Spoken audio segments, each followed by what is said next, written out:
You're looking at a kid that grew up in Manila at a time where it was bad. And all I saw were big logos, McDonald's, Coca-Cola, PUMA, all these things that stuck to me. I was like, I want to be one of those. Because to me, that was my North Star.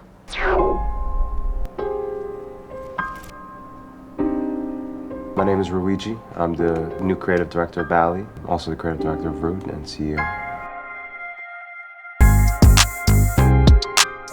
I was born in the Philippines, Manila to be specific. My father was an architect and my mother was at a traveling agency. We moved to Saudi, Hong Kong, Thailand, Egypt. It sparked my interest in researching and really understanding different cultures. There was a regime change in the Philippines, so we had to leave and start a new life in America, leaving behind my friends, the language I spoke. Here we are, I land into sunny California.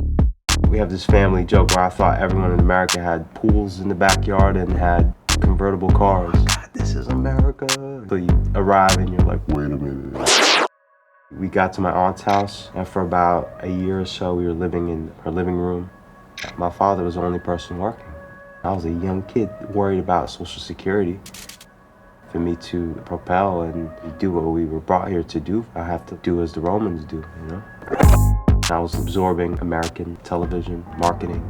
I grew interested in pop culture, music. Hip-hop was rising.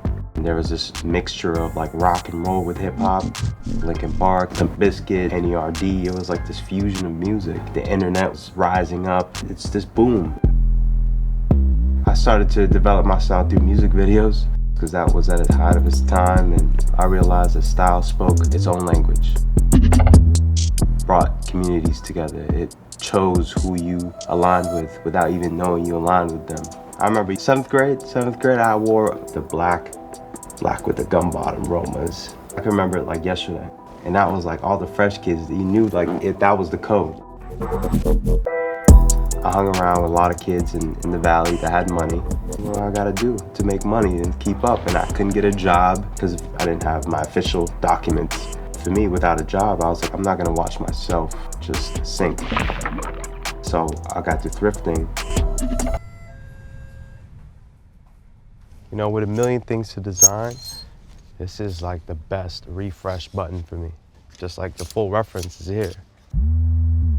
My friends and I would find all the gems and we would sell it to our friends that were lazy, and became a small little business. Wow, that's fire. Through that, I was able to understand the construction of clothes and consumers.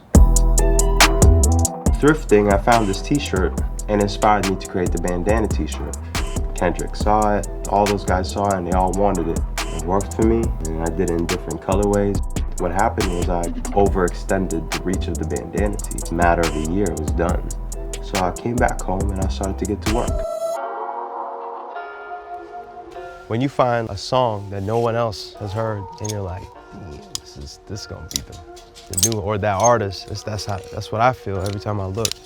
Like when I started the brand, I was thinking a lot about how can I recreate that feeling for people.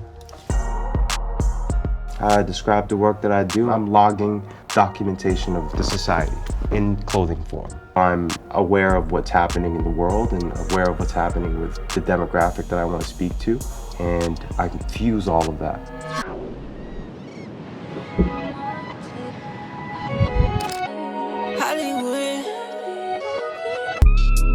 There's very few classics. Classic is timelessness, nostalgia. Classics bring you to like a real sweet memory. Like Hollywood. Brings it back home. Really, the ones that are considered classics are the ones that are consistently good, like year by year, no matter what. So